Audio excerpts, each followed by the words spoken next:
வணக்கம். இன்னைக்கு நாம ஒரு முக்கியமான விஷயத்த பத்தி ரொம்ப சுவாரஸ்யமா ஆழமா பார்க்க போறோம். வேலையில நாம ரொம்ப கஷ்டப்பட்டுட்டு இருக்கும்போது யாராச்சும் வந்து சும்மா பாசிட்டிவா இருப்பா அப்படின்னு சொல்லுவாங்க. கேட்டிருக்கீங்களா? கேட்க நல்லா தான் இருக்கும். ஆனா நிஜத்துல அது உதவுமா? இல்லவே இல்ல. அத பத்தி தான் நாமே இன்னைக்கு பேச போறோம். அப்போ உண்மையான மன உறுதி, அதாவது ரெசிலியன்ஸ்னா என்ன? அது எல்லாமே நல்லா இருக்குன்னு கண்ண மூடிக்கிறது இல்ல. கஷ்டத்தையும் நல்லதையும் ஒரே நேரத்துல ஏத்துக்கிற ஒரு ஸ்கில். அதை எப்படி அறிவியல் பூர்வமா வளர்த்துக்கிறதுன்னு தான் நாம பார்க்க போறோம். சரி, வாங்க ஆரம்பிக்கலாம். முதல்ல வேலை இடத்துல நம்ம மனநலத்தை நாம பார்க்கிற விதத்தையே மொத்தமா மாத்துன சில அறிவியல் கோட்பாடுகளை பத்தி தெரிஞ்சுக்கலாம். பாசிட்டிவ் ஆர்கனைசேஷனல் ஸ்காலர்ஷிப், சுருக்கமா POSன்னு சொல்லுவாங்க. பொதுவா ஒரு கம்பெனில என்ன பிரச்சனை, அதை எப்படி சரி பண்றதுன்னு தான் யோசிப்பாங்க. ஆனா இந்த ஆய்வு முறை அப்படி இல்ல. எது ஒரு கம்பெனியையும் அங்க வேலை செய்யறவங்களையும் ரொம்ப சூப்பரா வெற்றிகரமா இயங்க வைக்குதுன்னு பார்த்து அந்த நல்ல விஷயங்களை எப்படி இன்னும் வளர்க்கலான்னு யோசிக்குது. இங்க பாருங்க, இது எவ்ளோ பெரிய பார்வை மாற்றம்னு. பிரச்சனையிலிருந்து கவனத்தை எடுத்து நம்ம கிட்ட இருக்கிற திறமை, பலம் மேல கொண்டு வரோம். எப்படி இயல்பு நிலைக்கு திரும்புறதுன்னு யோசிக்கிறத விட்டுட்டு எப்படி இன்னும் சிறப்பா செழிப்பா வளர்றதுன்னு கேட்க ஆரம்பிக்கிறோம். இது ஒரு கேம் சேஞ்சர் இல்லையா? சரியே, இந்த பாசிட்டிவான விஷயங்கள்லாம் எப்படி நம்மள மன உறுதியோட இருக்க வைக்குது? இதுக்கு பின்னாடி என்ன சயின்ஸ் இருக்கு?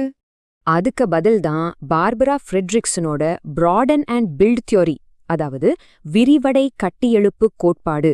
சிம்பிளா சொல்லணும்னா, மகிழ்ச்சி, நன்றி, ஆர்வம் மாதிரியான பாசிட்டிவ் உணர்வுகள் வரும்போது நம்ம மனசு விசாலமாகுதாம். அப்படி விசாலமாகுற மனசு கஷ்டமான நேரத்துல நமக்கு தேவைப்படுற திறமைகளையும் மன தைரியத்தையும் உருவாக்குது. இது எப்படி வேலை செய்யுதுன்னு பாருங்க. முதல்ல நமக்கு ஒரு சின்ன சந்தோஷமும் நன்றி உணர்வும் வருது. அது நம்ம மனச தொறந்து விடுது, புதுசா யோசிக்க வைக்குது. மூணாவதா, இந்த அனுபவம் நமக்குள்ள திறமைகளை, அறிவை, நல்ல உறவுகளை, ஏன் கஷ்டத்தை சமாளிக்கிற பக்குவத்தை எல்லாம் மெதுவா உருவாக்குது. ஒரு சின்ன பாசிட்டிவ் விஷயம் காலப்போக்குல எவ்ளோ பெரிய மாற்றத்தை உண்டாக்குது பாத்தீங்களா? இப்போ இதுல ரொம்ப சக்தி வாய்ந்த ஒரு விஷயத்துக்கு வருவோம், நன்றி உணர்வு. ஆனா இங்க ஒரு சிக்கல் இருக்கு. நிறைய பேரு இத தப்பா புரிஞ்சுக்கிறாங்க. வலிய மறைக்கிறதுக்காக நன்றிய ஒரு கருவிய பயன்படுத்தக்கூடாது. அப்போ எப்படி குற்ற உணர்ச்சி இல்லாம உண்மையான நன்றி உணர்வோட இருக்கிறது? நன்றி என்பது உங்கள் வலியை மாற்றுவதற்காக அல்ல, ஆனால் அதை வித்தியாசமாக சுமக்க உதவுவதற்காக இருந்தால் என்ன? மன அதிர்ச்சி சிகிச்சை நிபுணர் லாரா கோப்லியோட இந்த கேள்வி எவ்ளோ ஆழமானது பாருங்க. நன்றியுணர்வு வலியை நீக்காது, ஆனா அந்த வலியை தூக்கிட்டு போறதுக்கு ஒரு புது பலத்தை கொடுக்கும். இத ஒரு உதாரணத்தோட புரிஞ்சுக்கலாம். ஒரு வெள்ளை பேப்பர்ல ஒரு பெரிய சிவப்பு வட்டம் இருக்குன்னு கற்பனை பண்ணிக்கோங்க. இந்த சிவப்பு வட்டம் தான் நம்மளோட வலி, நம்மளோட கஷ்டம். அது பெருசா நம்ம கண்ணை உறுத்துற மாதிரி நம்ம முழு கவனத்தையும் எடுத்துக்கும். இது ரொம்பவே இயல்புதான். இப்போ அதே பேப்பர்ல ஒரு மூலையில ஒரு சின்ன பச்சை சதுரத்தை வரைகிறோம். இந்த பச்சை சதுரம் தான் நன்றி உணர்வு. பாருங்க, இந்த பச்சை சதுரம் அந்த சிவப்பு வட்டத்தை அழிக்கல, மறைக்கல. ஆனா அந்த சிவப்பு வட்டத்தை தாண்டி அந்த பேப்பர்ல வேற ஒன்னும் இருக்குன்னு நமக்கு ஞாபகப்படுத்துது. இதுக்கு பேர் தான் இமோஷனல் போத்னஸ், அதாவது உணர்வுபூர்வமான இருமைத்தன்மை. ஒரே நேரத்துல ரெண்டு முரண்பாடான உண்மைகளை ஏத்துக்கிற திறன். ஆமா, எனக்கு கஷ்டமா இருக்கு, எனக்கு வலிக்குது. அதே சமயம் ஆனா என் கூட ஆதரவா ஒருத்தர் இருக்காங்க அப்படின்னு ரெண்டையும் ஏத்துக்கிறது தான் உண்மையான மன உறுதி. இதுதான் உண்மையான நன்றிக்கும் டாக்ஸிக் பாசிட்டிவிட்டின்னு சொல்ற நச்சுத்தனமான நேர்மறைக்கும் உள்ள வித்தியாசம். உண்மையான நன்றி, இது கஷ்டம்தான், ஆனா எனக்கு இந்த ஆதரவு இருக்குன்னு உண்மையை ஏத்துக்கும். ஆனா டாக்ஸிக் பாசிட்டிவிட்டி என்ன சொல்லும்? நன்றியோட இரு, இதை விட மோசமா எவ்வளவோ பேருக்கு நடக்குதுன்னு நம்ம வலியே நிராகரிக்கும். இது ரெண்டுக்கும் நடுவுல இருக்கிற வித்தியாசத்தை புரிஞ்சுக்கிறது ரொம்ப ரொம்ப முக்கியம். சரி, இவ்வளோ தியரி பேசினது போதும். இந்த திறமைகளை நாம எப்படி வளர்த்துக்கிறது?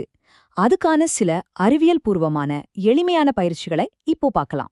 நன்றி உணர்வு சும்மா ஒரு நல்ல ஃபீலிங் மட்டும் இல்ல, அது நம்ம மூளையில நிஜமாவே மாற்றங்களை ஏற்படுத்துது.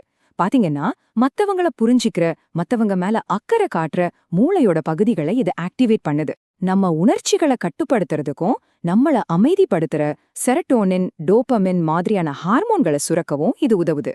சோ இது ஒரு பிரெயின் ட்ரெய்னிங் மாதிரி தான். நம்ம மூளைய நல்ல விஷயங்களை கவனிக்க பழக்கப்படுத்த இதோ 2 சிம்பிளான ஆனா ரொம்ப பவர்ஃபுல்லான பயிற்சிகள். ஒன்னு 3 நல்ல விஷயங்கள். ஒவ்வொரு நாள் ராத்திரியும் அன்னைக்கு நடந்த 3 நல்ல விஷயங்களை யோசிச்சு பார்க்கறது. இன்னொன்னு மனக்கழித்தல். நமக்கு ரொம்ப பிடிச்ச ஒரு நபர் இல்ல ஒரு விஷயம் நம்ம வாழ்க்கையில இல்லைன்னா எப்படி இருக்கும்னு கற்பனை பண்ணி பார்க்கறது. இது நம்ம சாதாரணமா எடுத்துக்கிற விஷயங்களோட மதிப்பை நமக்கு உணர்த்தும். அடுத்ததா பார்க்க போறது ஒரு உடல் சார்ந்த பயிற்சி. உங்க ஒரு கைய இதயத்து மேல வச்சுக்கோங்க. உங்களுக்கு யாராச்சும் அக்கறையா செஞ்ச ஒரு விஷயத்த நினைச்சுக்கோங்க. மெதுவா மூச்ச உள்ள இழுக்கும்போது அந்த நினைவ மனசுல கொண்டு வாங்க. மூச்சை வெளியே விடும்போது மெதுவா ஒரு நன்றி சொல்லுங்க. இந்த உணர்வை உங்க உடம்புல உணருங்க.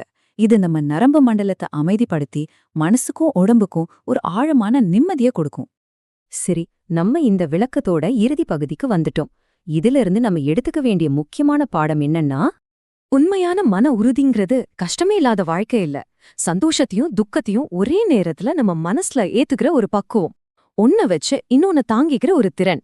இது நம்ம அனுபவங்களை குறைக்கிறதில்ல, மாறாக நம்ம திறனை இன்னும் அதிகப்படுத்துது. அதனால இந்த வாரம் நீங்க உங்க வாழ்க்கையில இத முயற்சி பண்ணி பாருங்க. உங்க கஷ்டங்கிற அந்த சிவப்பு வட்டத்தை நீங்க ஏத்துக்கிட்டே வாழ்க்கையில இருக்கிற நல்ல விஷயங்கள்ங்கிற அந்த பச்சை சதுரத்தை கவனிக்க எப்படி இடம் கொடுக்க போறீங்க?